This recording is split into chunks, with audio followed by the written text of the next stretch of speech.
चलिए तो नेक्स्ट सवाल में मूव करते हैं सर्कल्स के। तो कहानी कुछ इस प्रकार से है इस बार कि आपको बोला गया है कि आपके पास एक ट्रायंगल एबीसी है। उस ट्रायंगल एबीसी की आपको साइड्स के बारे में जानकारी दी हुई है। अच्छा, बढ़िया है। अब वो तुमसे ये कह रहा है कि उस ट्रायंगल के अंदर में आपने क्या करके रखा है, एक सर्कल इंस्क्राइब्ड करके रखा है। तो इंस्क्राइब्ड सर्कल का तात्पर्य ये है, कहना वो ये चाह रहा है कि जैसे मानकर चलते हैं कि ये हम लोगों का एक ट्रायंगल है, ये आप लोगों का एक ट्रायंगल है। इसको नाम दे दो आप अपना ए, यहाँ पे बी और यहाँ पे सी। अब ये वाली जो साइड हो गई, ये हो गई तुम लोगों की 8 सेंटीमीटर। ठीक है, ये वाली जो साइड है ये हो गई आपके पास 10 सेंटीमीटर।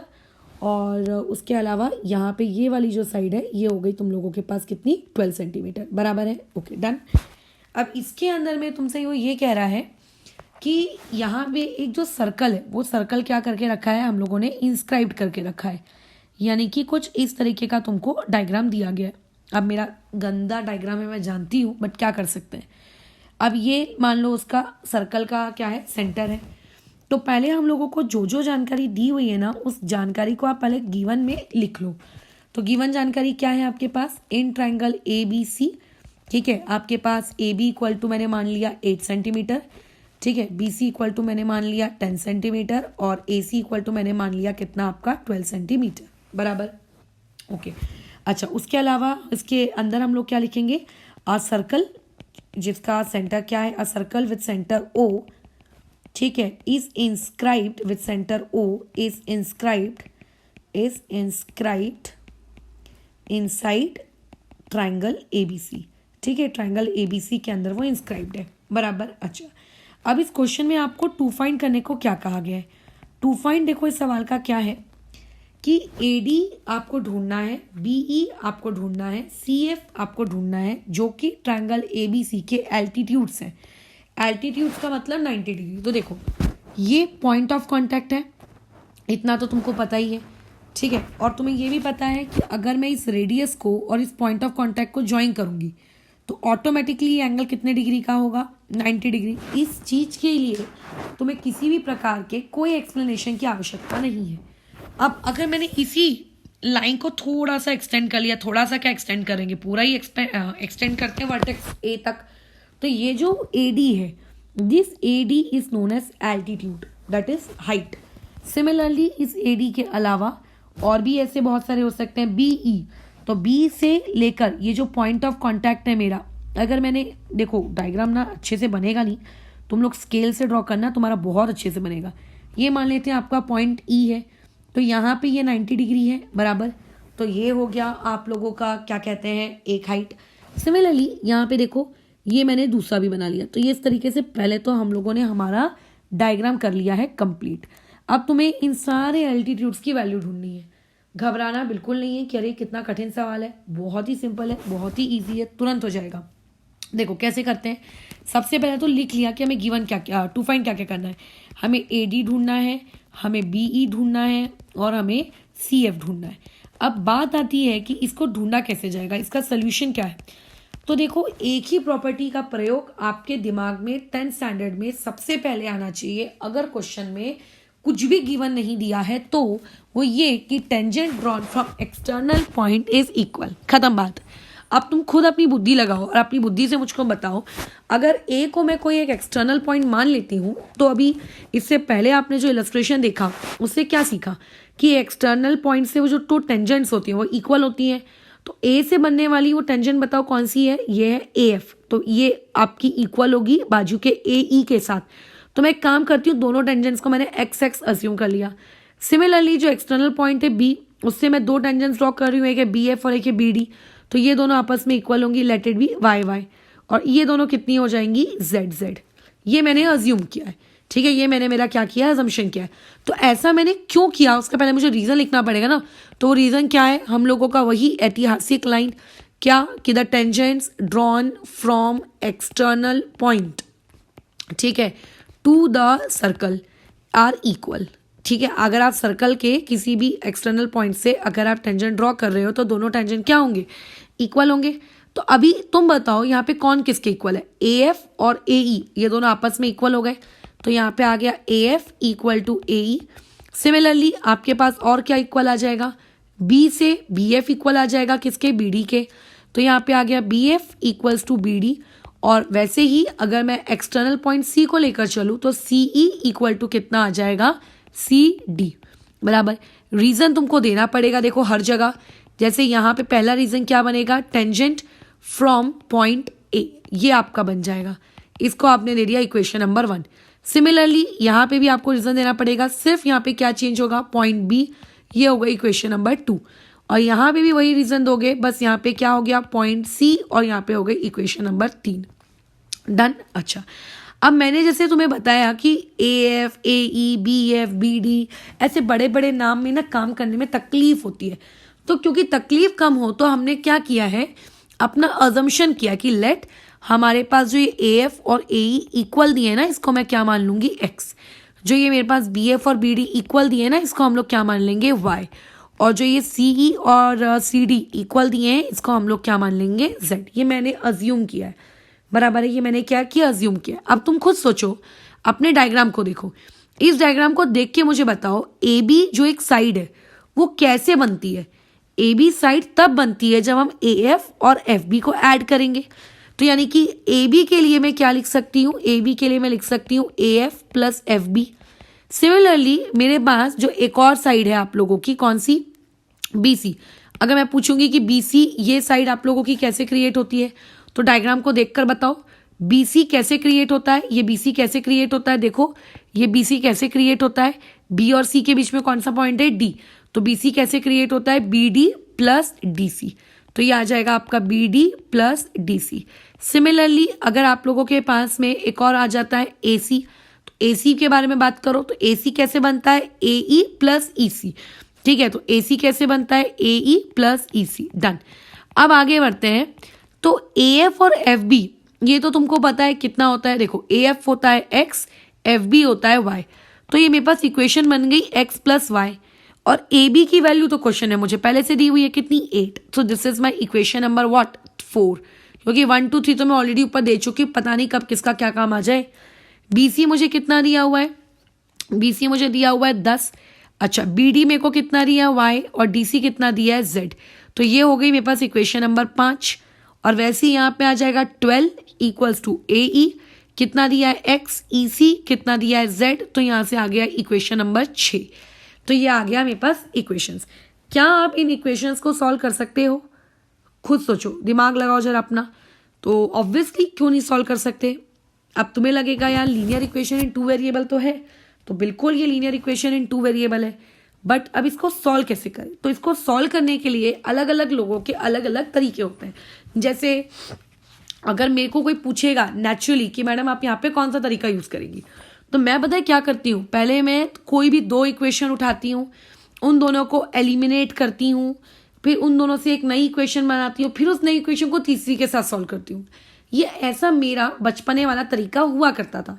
बट अंकित अगर तुम्हें ये चीज सिखा रहे होते ना, तो उनका पता है क्या तरीका होता है, सिंपल सा, 3 इक्वेशन बनी, हाँ बनी, उन तीनों इक्वेशन को उठाओ और उठा के ऐड कर दो। Equation 4 plus equation number 5 plus equation number 6, खत्म कहानी।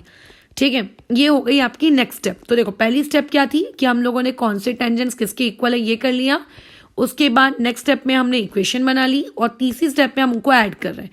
तो तीनों इक्वेशन को ऐड कर दो, लेफ्ट लेफ्ट ऐड हो जाएंगे, यानी कि 8 प्लस 10 प्लस 12, और राइट साइड में आ जाएगा x plus y, y plus z, और यहाँ पे आ जाएगा x प्लस जेड। तो इस हिसाब से ये वाली इक्वेशन मेरे पास ऐड होके कितनी आ गई, 30। x और x 2x, y और y 2y, और z और z 2z। तो अगर मैं 2 कॉमन निकाल के 30 के डिवाइड में ले जाऊं तो 15 equal to x plus y plus Z.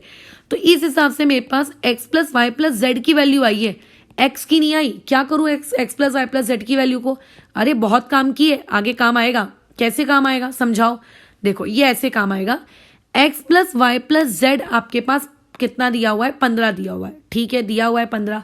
अब इस 15 का मैं क्या करूंगी, तो तुम अगर ध्यान दो, तो क्या मैं इस पर्टिकुलर x प्लस इस चीज को, अगर मैं x प्लस वाई को वहीं रखूं और अगर मैं z को यहां ले आऊं, तो 15 माइनस z, इसकी वैल्यू कितनी हो जाएगी, x प्लस वाई। इसको लगे तो अपनी इक्वेशन नंबर 7 दो। अब इस इक्वेशन नंबर 7 को आप क्या कर दो, इक्वेशन नंबर 4 में क्या कर दो, पुट कर दो। तो इक्वेशन नंबर 4 को देखो क्या लिखा है, 8 equal to x plus y. तो 8 equal to x plus y की जगह क्या लिख दिया, 15 माइनस जेड। तो यहां से आपके पास जेड की वैल्यू कितनी आ गई, 15 माइनस 8, यानी कि जेड यहां से आपका निकल के आ गया कितना, 7। So we are done. यहां से जेड की वैल्यू कितनी निकल के आ गई आपकी, 15 माइनस 8, यानी कि जेड की वैल्यू कितनी आ गई आप लोगों के पास, 7। क्या है, तो कोई दिक्कत है नहीं। अब अगर जेड आ गया है तुम्हारा, तो बाकी वेरिएबल्स निकालने में तो यार कहीं भी तकलीफ होगी ही नहीं। इतनी आसान कहानी है। अगर तुम्हारा जेड आ चुका है तो बाकी वेरिएबल्स निकालने में तुमको कोई तकलीफ नहीं होने वाली, बिल्कुल भी नहीं होने वाली। अब क्या करें, कैसे निकालें जेड आने के बाद, ऊपर देख लो, इस इक्वेशन में पुट करो जेड की वैल्यू, तो एक्स आ जाएगा। तो यहाँ पे लिख दो पुट जेड इक्वल टू 7, ठीक है, इन इक्वेशन नंबर 6। तो इक्वेशन नंबर 6 में जैसे ही आप पुट करोगे, क्या है equation 6, x plus z equal to 12। तो एक्स प्लस 7 इक्वल टू 12। तो यहां से एक्स की वैल्यू कितनी आ गई, 5। अब क्या बच गया, अब आप लोगों के पास वाई बच गया। अब वाई के बारे में बात करते हैं। तो वाई देखो किस तरीके से आता है तुम्हारा, देख लो, उठा लो कोई भी एक इक्वेशन, मान लेते हैं ये इक्वेशन उठा ली, x plus y equal to 8 वाली। तो क्या आ जाएगा यहाँ पे, put x equals to 5 in equation number कौन सा आपका, 4। तो इक्वेशन नंबर 4 के साथ से एक्स प्लस वाई यानी कि 5 प्लस वाई इक्वल टू कितना, 8 था आई थिंक, हाँ 8 था। तो यहाँ से y की वैल्यू कितनी आ जाती है, 3। तो मैंने तो x भी निकाल लिया, y भी निकाल लिया और z भी निकाल लिया।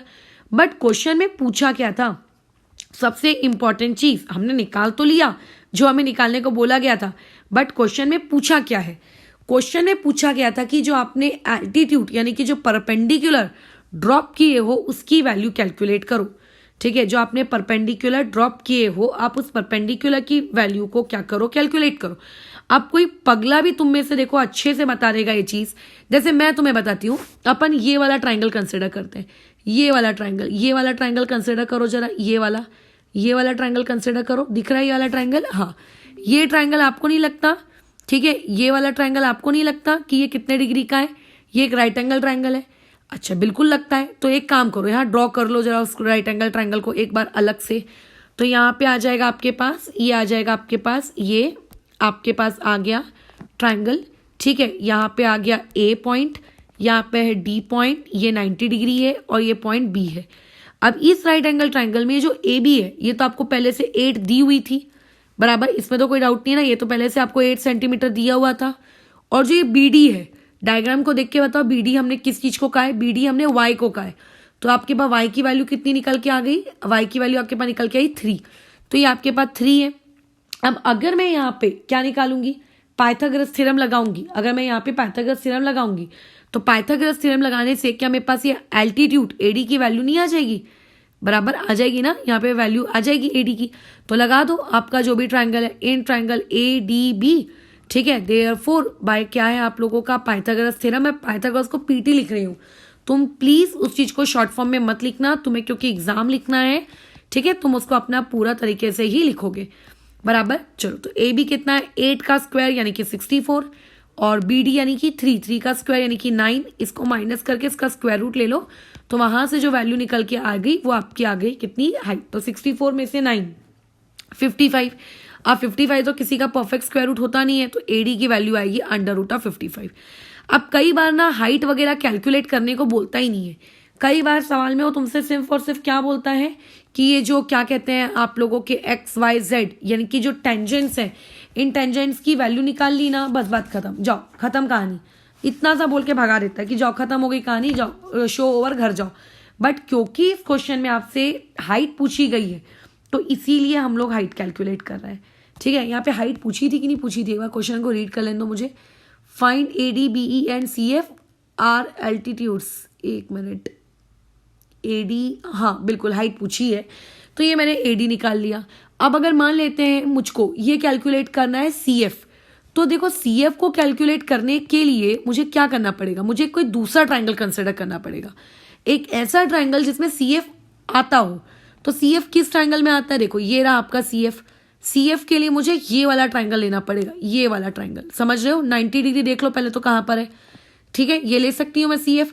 तो ऐसे ही फिर आप दूसरा एल्टीट्यूड भी फाइंड कर सकते हो। तो ये क्वेश्चन ना थोड़ा सा भी वीडियो में लेंदी हो जाएगा, तो एक काम करते हैं, मैंने तुमको सिर्फ एडी कैलकुलेट करने को कहा, तो तुमने बस मुझे एक बार एडी कैलकुलेट करके दे दिया, और अगर बाकी वाले भी पूछता तो तुम बाकी भी कैलकुलेट कर लेते with the help of Pythagoras theorem. खत्म, ठीक है, with the help of Pythagoras theorem. तो ये इस तरीके से सवाल करना होता है। सो आई थिंक ये काम हम लोगों का डन हो चुका है। जरूरी नहीं है कि हमेशा एल्टीट्यूड तक पूछेगा, आपको एल्टीट्यूड से पहले ही स्टॉप कर देगा, ठीक है। अच्छा, अब इसके अलावा एक क्वेश्चन इसके बाद वाले वीडियो में मैं एक और डिस्कस करती हूँ, जिसमें ऐसा ही ट्रायंगल होगा, उसके अंदर सर्कल होगा। सर्कल की इस बार देखो कोई रेडियस दी हुई नहीं थी, बस एक सर्कल है इतना बोल दिया था।